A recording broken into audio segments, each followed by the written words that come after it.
All right, so how exactly do you find grand formula mass? Let's just say we had, let's just use CO2 for example. So what we want to do is identify the element on the periodic table and then find the atomic mass and add those together. So let's take, for example, carbon. Carbon is 12.011. We want to round to the nearest tenth for these calculations. So this is just going to round to 12. And oxygen on the periodic table is going to be 16.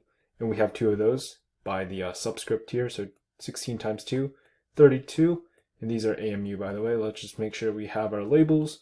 32 plus 12 is 44 AMU. So that's the grand formula mass for CO2. Let's move on to a more complicated example.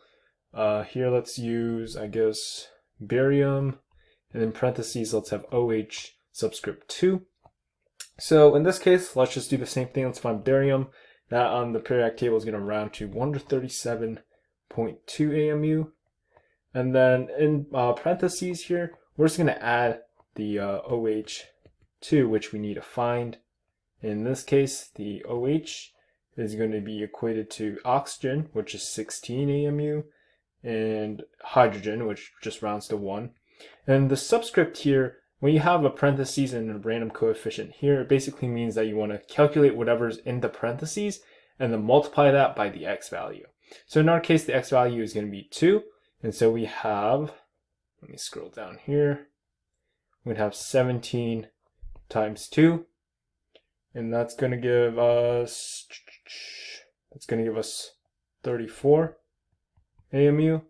So we just take this and this, and we add them together. We're going to get a grand total of 171.3 AMU. All right, let's move on to our final example for grand formula mass. We're going to have CH4, this little symbol here, 5H2O. Alrighty, so let's just go left to right. So we have carbon, which is going to round to 12. We're going to have hydrogen, 4 hydrogens, so 4 times 1 is 4. I'm missing the labels, but it's fine.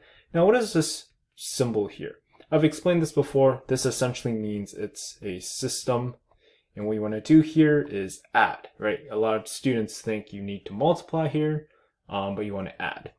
So you're basically adding on whatever you have here. In this case, it's very interesting as well. Think about this as having parentheses, right? You want to do this calculation first and then have the coefficient applied to the H2O. So let's find H2O first. H2O, so 2 hydrogens will just be 2.